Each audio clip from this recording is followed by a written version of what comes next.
girls, and welcome to Season 3 of the Hey Girl podcast with my mom, Bethany Needham.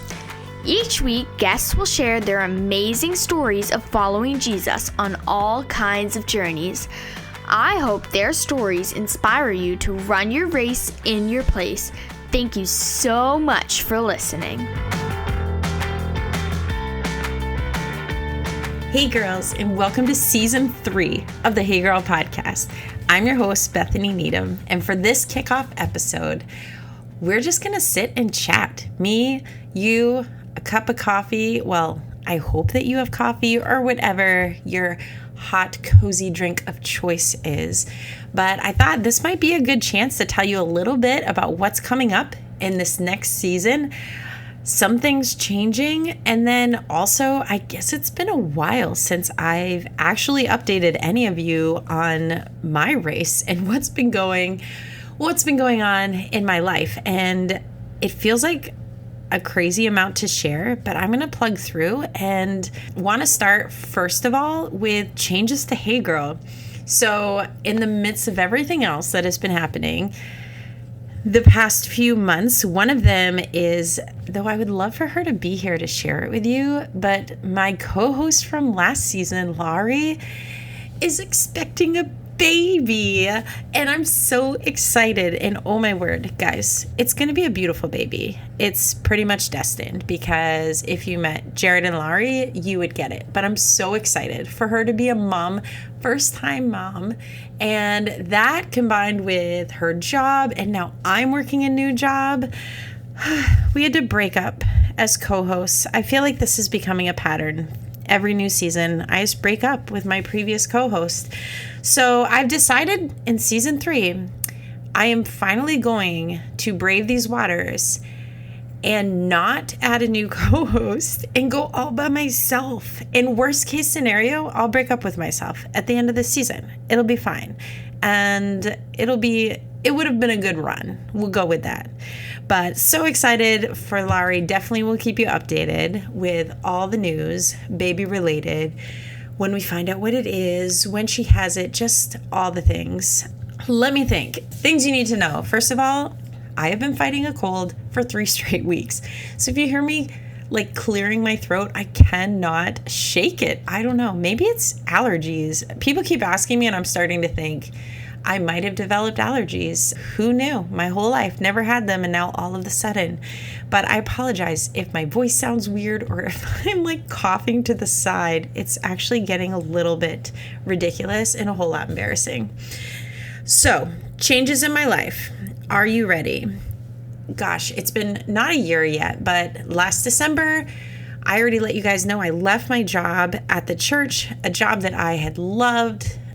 Did love and had done for a number of years. And holy smokes, the transition from being in full-time ministry to coming home and being with my family. I did a part-time gig at a local gym for a while, but then took the summer off.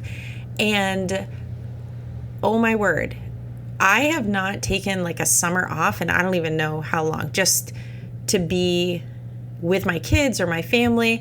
And it was even weirder because my kids are at an age where it's not even like they were around the whole time.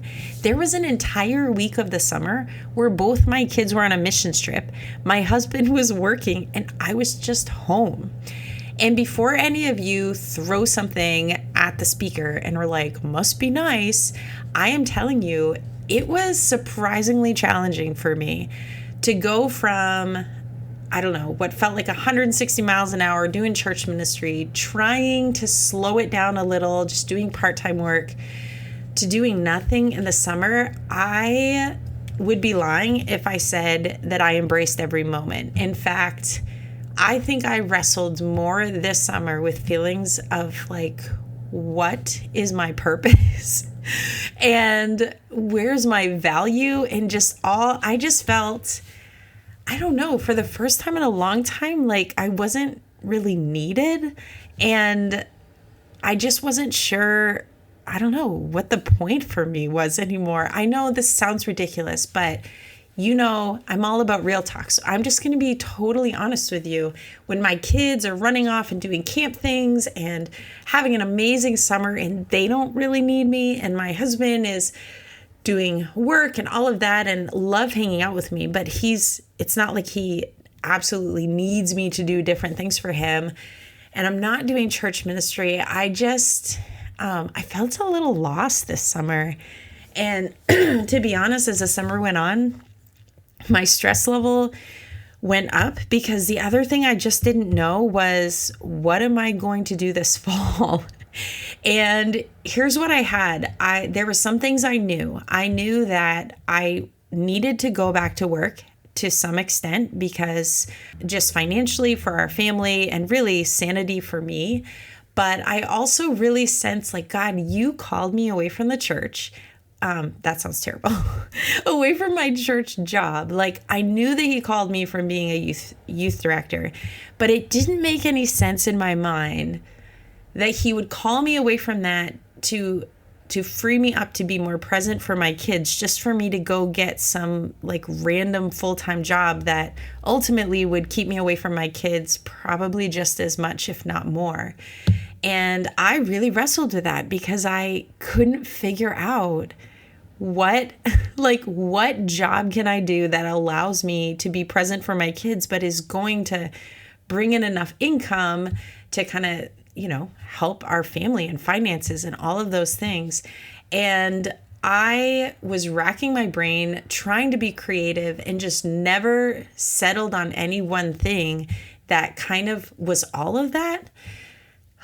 And by the end of the summer, I was just truthfully feeling a little hopeless about it. Just like feeling like I was not going to be good at any job. It was almost, I don't know, I turned into a dramatic teenager or something where it went from like, what am I going to do to what does it matter? I'm not going to be good at anything. Like, I don't have a degree, or my skill sets and my talents are so random. Like, where are they going to fit? And I even went into this place of just feeling like, other than youth ministry, like, where would I fit? I'm so weird. And a lot of the things that I love to do and can do, like, there's not just jobs out there that are like, hey, whatever. So fast forward, end of the summer, still no answers to this. I am just one day at a time, really just in survival mode, to be honest. I don't know if you've ever been in that place where you're just, I'm going to take the next thing in front of me and the next thing, and you can't even like think ahead, or even you don't necessarily even feel fully present where you are. You're just kind of numb almost. And I kind of felt like that's where I was. I was just like, all I can do is the next thing and then go to the next thing. And spiritually, I felt like I was really wrestling and feeling very much in a desert, like physically, emotionally, and just across the board. Man, I was a mess. And I forget where I was, but my husband had a meeting with a friend of his, and they were chatting, and he came home and he was like, hey, so I was chatting with my friend Mike, and he mentioned that they were hiring for this position, and he's like, I didn't know if you'd be interested, but I thought I'd at least run it by you. He's like, I don't know a lot of details, but if you're interested, you could reach out to Mike. And so it wasn't a moment where I was just like, aha, this is the thing. But at this point, I was like, I will look into anything. So sure, let's have a conversation. Sat down with Mike probably within days at least, and he began to describe this position.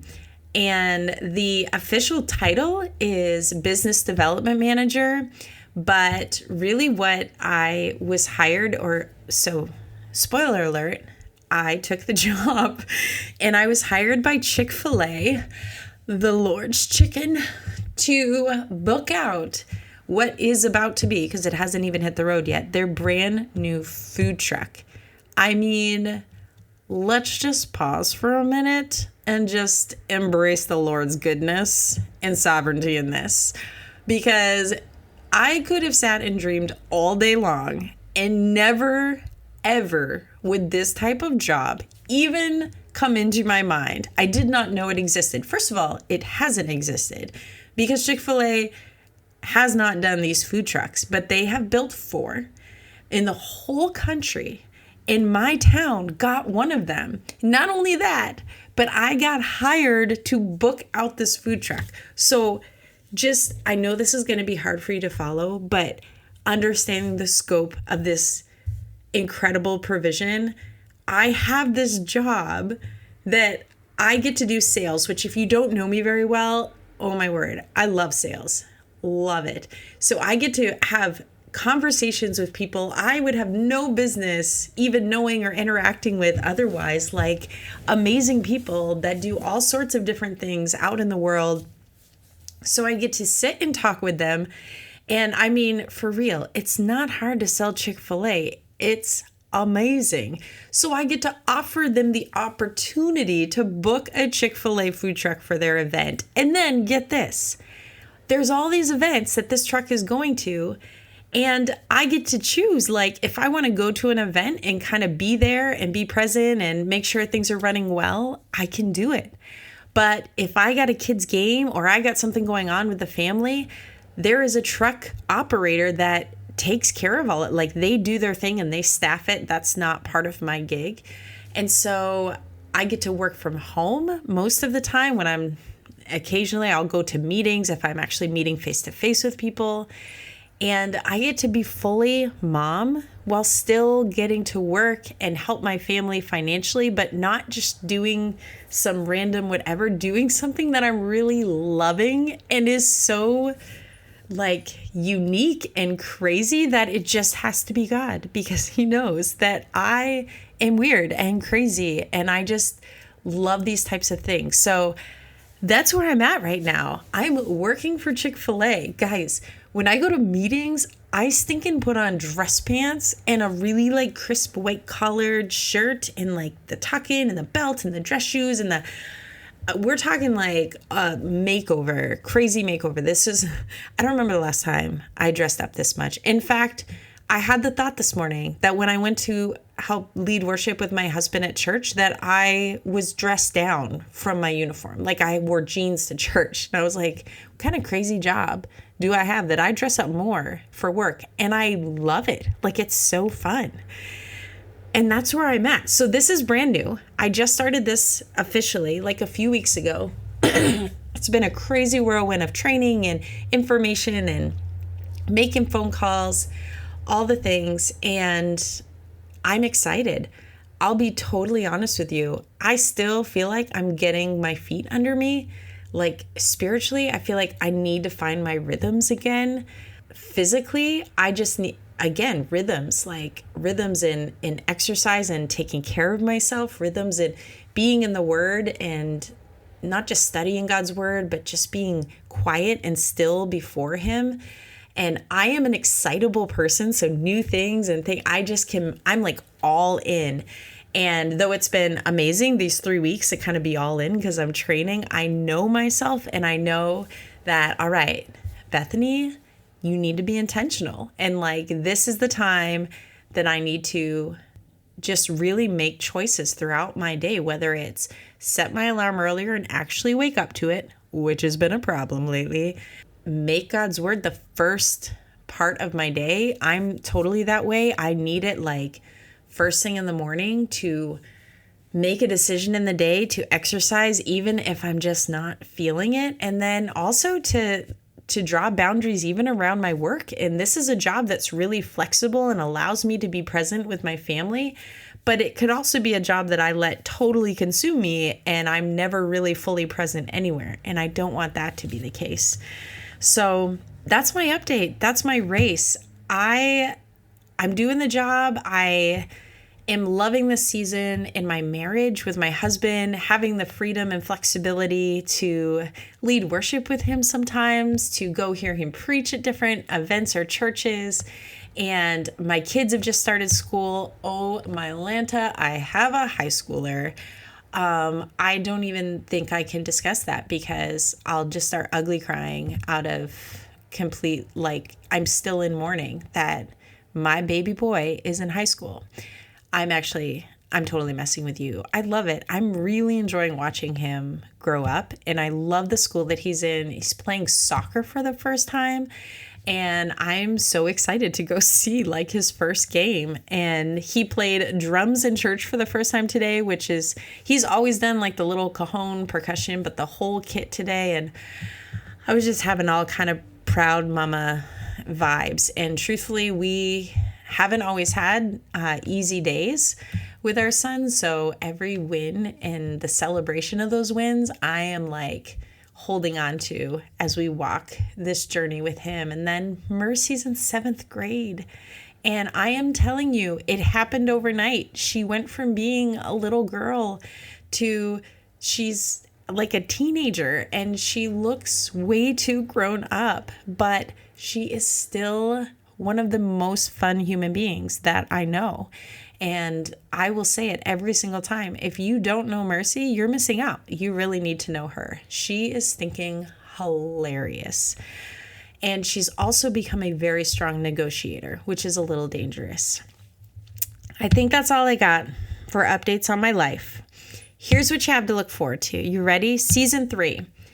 We have already so many nominations, names for this season that I have gone from trying to like pull people out of the woodwork to actually having to like, we're going to have to choose between to keep this our 30 episode season 3. And it is guests all over the map, and the ones you can be excited for. I know some of you went on my Facebook and you nominated people. I just want you to know that you're going to hear some of those nominations on season 3 as I get to interview and share their story. I am so excited. And then there are people in my life that I have hoped and dreamed that someday they would be willing to come on the podcast and share their story. And this season, they said yes. And if they're listening right now, you know who you are. And I will hold you to that yes. And I'll totally give it away when they're actually on the podcast, but I'm not going to name drop right now and call them out in front of all of you.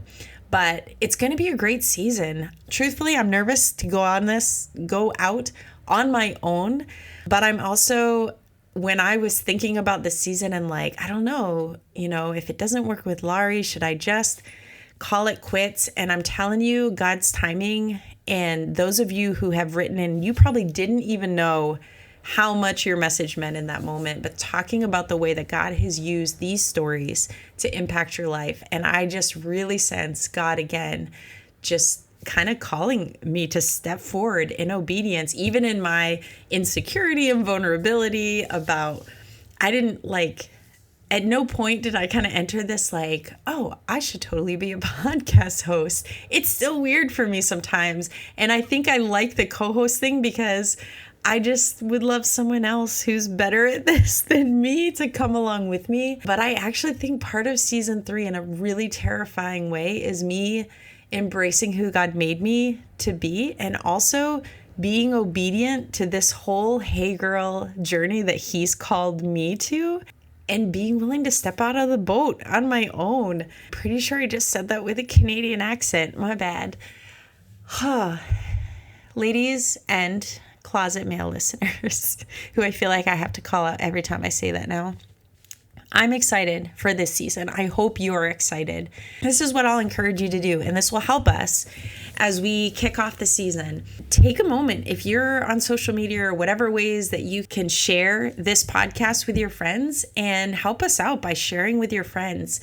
I only know so many people, so when you share with your people, that's how Hey Girl continues to grow.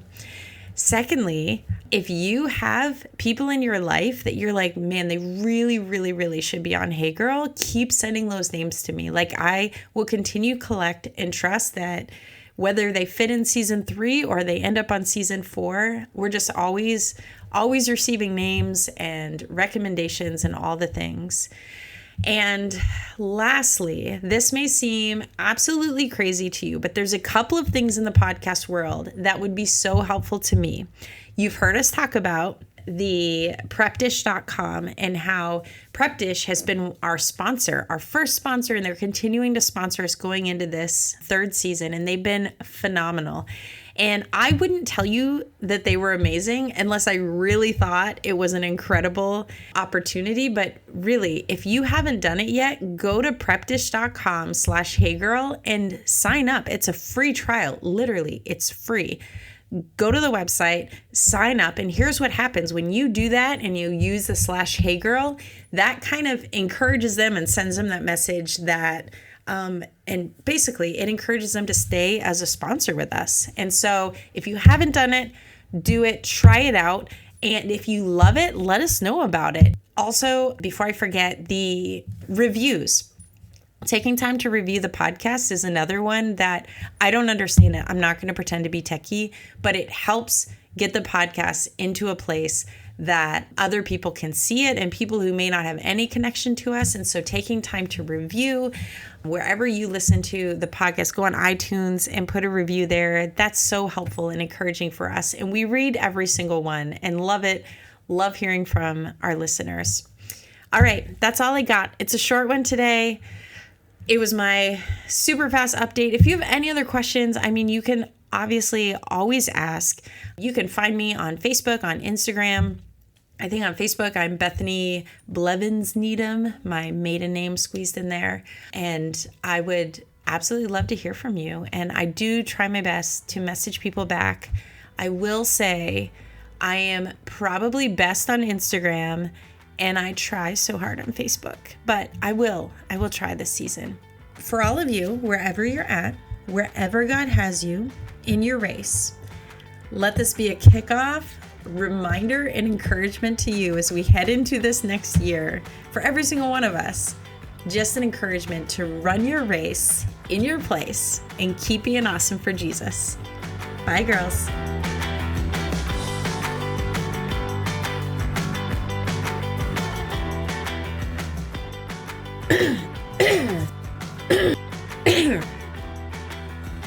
Hey girls, and welcome to season 3 of the Hey Girl podcast. I'm your girl, Mercy Needham. Can I get a what? I hope you just responded to that, because otherwise it was just sad and lonely. So each week you're going to hear somebody tell their story, and it's probably going to be meaningful since that's what we do. And I won't be doing the interviews because my mom hasn't retired yet. She's definitely old enough, but apparently she's not ready. So thanks for listening.